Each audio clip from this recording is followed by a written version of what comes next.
Vamos debater esse assunto? Converso agora com o jurista Miguel Reale Júnior, que inclusive já esteve ali muito mais próximo dessa realidade do que todos nós que estamos aqui do outro lado.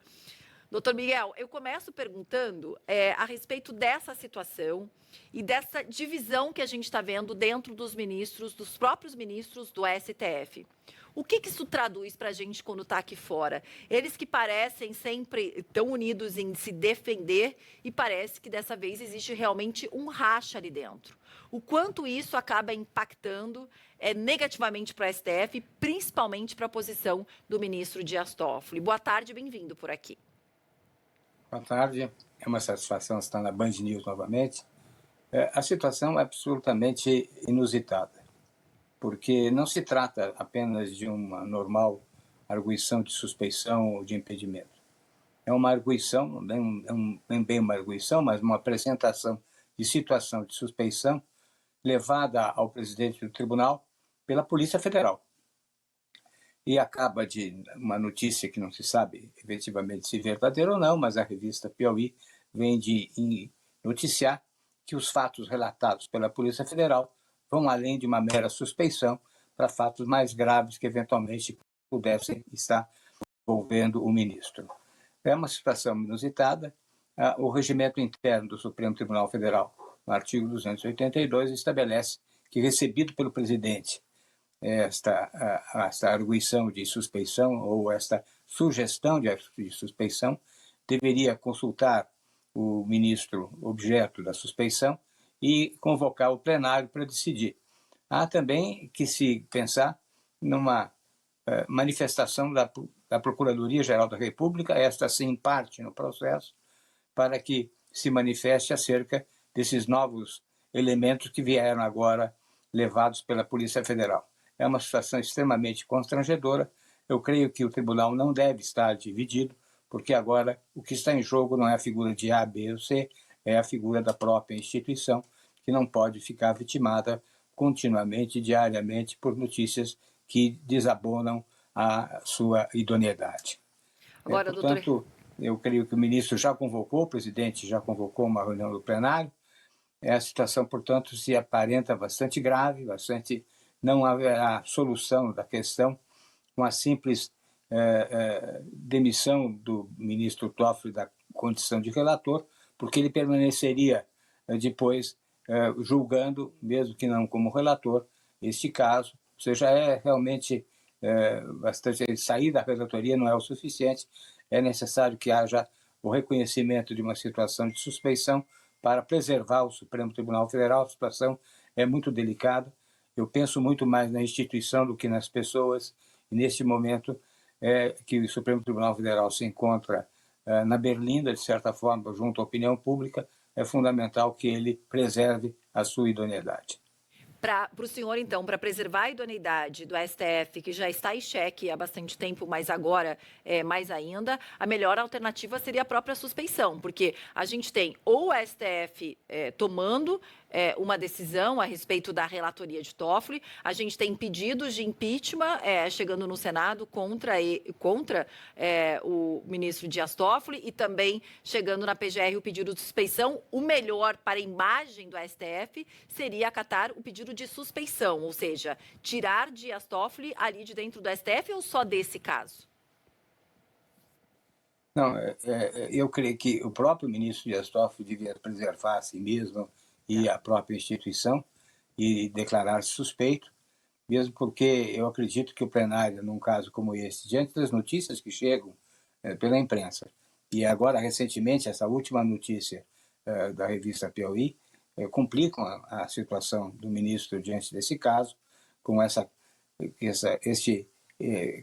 combinação de interesses particulares junto a uma causa que está sujeita ao seu julgamento, que é a venda da sua participação ao Grupo Master, né, através de um fundo. Isso realmente complica. Isso está previsto no Código de Conduta que foi por nós proposto, que o ministro tem que se afastar se houver algum interesse dele ou de algum parente ou de algum amigo no julgamento. É esse efetivamente o caso. Não é? Na verdade, eu creio que o Supremo tem que preservar a si próprio, tem que estar pensando em si mesmo. Eu creio que essa é a preocupação dos seus ministros, especialmente do presidente Fachin. Agora, o senhor chegou a falar do código de conduta, né, doutor Reale? E realmente a gente teve ali, por parte dos ministros, uma certa rejeição por esse código, ainda nem começou a relatoria. O Edson Fachin já falou que será da ministra Carmen Lúcia, que tem um código de conduta ali também para o Tribunal Superior Eleitoral, que a gente até pegou como base que ela poderia levar para o STF. Mas o que a gente viu, a gente até recuperou mais cedo aqui algumas falas do Moraes, né, e do próprio Toffoli falando sobre essas questões que poderiam ser abordadas no código de conduta. Eles chegam a falar sobre qual o problema de um ministro ser sócio de algo, né? Na nota de Toffoli, ele chega a dizer que realmente era sócio do resort, mas diz que não era gestor e que isso, pela lei orgânica, é permitido. E disse que ali na sua nota de que não recebeu nenhum dinheiro direto, enfim, do Banco Master e as suas direcionais. Pela nota dele, o que nos parece é que ele está se defendendo. Pela questão de que Fachin traz, que hoje vai se ter uma reunião entre os ministros, me parece que esse assunto vai ser colocado em pauta. O próprio Cláudio Humberto estava falando para a gente que é uma decisão para ontem, ela deve ser tomada já nas próximas horas. Como é que o senhor vê? O que seria o mais normal de acontecer nessa reunião marcada agora pelo ministro Edson Fachin, né, que hoje deve acontecer esses ministros? Qual que é a discussão, né? E quem que deve tomar essa decisão? O senhor acha que Fachin realmente deve colocar em votação? A gente tem até a arte ali, se quiserem colocar na tela. Devem deixar em comum acordo dizer para Toffoli, olha, vai lá e pede para sair, né? Ou não, vamos fazer aqui todos nós uma votação. Ou o Fachin pode ir por uma decisão unilateral. O que pela sua experiência, pode acontecer aí nessa reunião nas próximas horas? Ou o que seria o melhor para acontecer nessas próximas horas? Aí que a gente colocou a arte, né? Que são as três saídas possíveis dentro do STF que estão sendo discutidas agora, né? Um afastamento dele, uma saída mais institucional ali, uma votação pela maioria, e aí os outros ministros seriam responsáveis por isso, e não o próprio Toffoli dizendo estou saindo, ou aguardar até março ali a decisão da própria Polícia Federal. Pela sua experiência nessa reunião, o que vai estar em jogo hoje? Veja, o problema, primeiramente, a rejeição ou a resistência ao Código de Conduta é da minoria dos membros do Supremo Tribunal Federal, não é da maioria. E foi muito importante a designação da ministra Carmen Lúcia como relatora. O decálogo que ela apresentou aos ministros do Tribunal Superior Eleitoral que ela preside são muito focados especificamente em questões eleitorais. Não se prestaria como um código de conduta para o Supremo nem para os demais tribunais superiores. Agora, pelo regimento, o presidente, ao receber isso e convocar o ministro para se manifestar, teria até 5 dias para o ministro se manifestar, mas veja que as coisas se atropelaram. Ele já convocou o plenário para uma reunião hoje e deve designar um relator para essa matéria. Esse é o procedimento, não é ele que vai tomar uma decisão, mas ele vai designar um relator e deve haver, evidentemente, entendimentos e conversas numa reunião secreta do Supremo Tribunal Federal para uma situação tão delicada como esta, não é? É difícil prever qual vai ser a saída, eu só estou preocupado da preservação da instituição, não é? A instituição não pode, em nome de uma ação entre amigos, ou seja, entre pares, deixar de tomar uma atitude se os fatos que vão ser levados ao conhecimento do plenário são tão graves como aqueles que a imprensa acaba de noticiar, não é? Portanto, eu creio que a instituição vai ser preservada, vão ser designados relatores para essa matéria. A decisão deve ser hoje. O que mais me espanta é a rapidez com que essa reunião foi convocada, a mostrar a urgência e a gravidade do problema. Deve ter sido justamente por conta disso, né, da gravidade da pressão.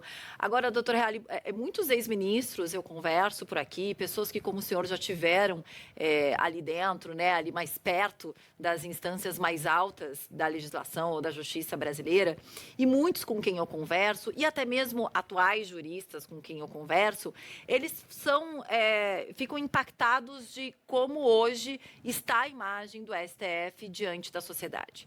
Em várias formas, ou seja, críticas a frases colocadas dos próprios ministros do STF, que acabam dando mais força para a polarização, como, por exemplo, perdeu Mané, a questão de eles presentes em determinados eventos, numa polarização como essa, que pode ter cunho político, a própria relatoria do ministro Alexandre de Moraes, que é citado nos processos de 8 de janeiro, também contestada por muitos juristas, e agora a gente chega nesse caso de Dias Toffoli também.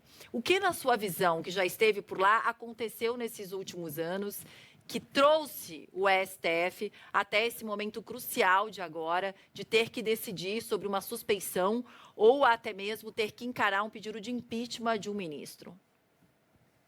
O Supremo Tribunal Federal tem um papel fundamental, está tendo, sempre ele teve um papel importante no equilíbrio entre os poderes, e passou a ter um poder maior ainda na medida em que o Legislativo foi omisso com relação a diversas questões fundamentais relacionadas a direitos fundamentais. Ao mesmo tempo, o Executivo está manietado, está absolutamente impossibilitado efetivamente de realizar muitas das suas propostas, na medida em que uma parcela significativa do orçamento é desviada da administração pública para a satisfação de emendas parlamentares. O Supremo Tribunal Federal toma posições que desagradam o Legislativo, como, por exemplo, o controle, a exigência de transparência das emendas parlamentares. Por vezes, o Supremo Tribunal Federal avança e acaba praticando um ativismo criativo, ativismo jurídico, na medida em que cria soluções não previstas na Constituição, na legislação, com base em princípios. Tudo isso cria um conflito. Há uma disfuncionalidade completa das instituições, né? O Executivo não consegue efetivamente administrar, legisla por via de medidas provisórias, o Legislativo acaba administrando e o próprio Judiciário acaba legislando. Então, há toda uma disfuncionalidade que faz com que cada um não saiba os seus limites e não há balizamentos. Tudo isso leva também a um protagonismo muito grande do Supremo Tribunal Federal, seja no combate ao gabinete do ódio, às diatribes que foram lançadas contra o Legislativo, contra o próprio Tribunal, através do gabinete do ódio. Ou seja, o Supremo Tribunal Federal teve um papel fundamental na defesa da democracia, ao mesmo tempo desgosta poderes porque avança sobre o Legislativo, avança sobre o próprio Executivo, como no caso da DPF das favelas, determinando como é que o policiamento devia ser feito no Rio de Janeiro. Tudo isso cria um conflito contínuo entre os poderes e um poder fraco, na medida em que não tem dinheiro, não tem arma, não tem nomeação, não tem cargos para distribuir, é o poder judiciário, que fica sempre na berlinda quando há uma crise. E esse é o momento. Por isso é muito delicado, e isso tudo vem a ser complicado com atos que realmente complicam, realmente comprometem a ideia de idoneidade, especialmente esses eventos no exterior. Para que discutir o Brasil em Londres? Por que discutir o Brasil na Espanha ou em Roma? Ou seja, há uma necessidade de que esse tribunal, que é fundamental para a democracia, um ponto de referência para a democracia, seja preservado. E essa preservação exige uma percepção de idoneidade, não apenas ter idoneidade, mas atribuir idoneidade na sua conduta geral percebida pela sociedade. É isso que nós precisamos preservar, a democracia, preservando o Supremo Tribunal Federal. E há comportamentos como esses que nós estamos examinando hoje que comprometem esta visão, essa perspectiva de um tribunal idôneo, na medida em que existem ações realmente incompreensíveis por parte de alguns ministros. Raríssimos ministros, mas existe. Eu queria que o senhor explicasse também, até peguei o óculos aqui para ler de pertinho, porque a nota do ministro Dias Toffoli, que a gente deu aqui mais cedo, fala justamente sobre essa suspeição, né? Só que a Polícia Federal diz que ela não pediu a suspeição no caso Master. Ela não requisitou que ele deixasse de ser o relator. O que o diretor-geral da Polícia Federal fez foi cumprir o artigo 33 da Lei Orgânica da Magistratura, que determina o envio dos autos ao tribunal quando surgem indícios de prática de crime por parte de magistrado no curso de um processo que ele relata, que é o que o senhor estava falando, né? Muito mais grave do que o pedido de suspeição a partir do momento que surgem indícios de prática de crime por parte do magistrado. A partir dessa visão que fala a Polícia Federal, a suspeição ainda é uma realidade, e queria também que o senhor explicasse para a gente a diferença de suspeição e desse artigo 33 da Lei Orgânica da Magistratura. O artigo suspeição é o reconhecimento de que existe situações de proximidade, de amizade, de parentesco, de conhecimento entre o juiz e a parte ou o seu procurador. O impedimento é quando existe efetivamente um parentesco, um pai, um filho, uma esposa. Aí há efetivamente um impedimento. Não é uma questão subjetiva, como é a suspeição. Mas a diferença está que no artigo 33 se refere a indícios de prática de delito. Então não é uma questão da suspeição, mas é uma questão de fatos que não são conhecidos, que foram detectados pela Polícia Federal, e se existe algum fato delituoso praticado por um ministro do Supremo Tribunal Federal, competente para conhecer desse fato pela Constituição, é o próprio Supremo Tribunal Federal. Quem julga crimes praticados por um ministro Supremo é o próprio Supremo Tribunal Federal. Portanto, a situação é muito delicada. Por isso que me chamou muito a atenção a urgência com que foi convocado o plenário para decidir essa questão. É um momento muito delicado, né, que coloca o Supremo Tribunal Federal numa situação extremamente frágil, e por isso acho que a instituição, a casa, vai preservar-se, né, porque ela não pode se comprometer em nome de uma parceria ou de uma amizade, de um conhecimento com o ministro, comprometer a instituição.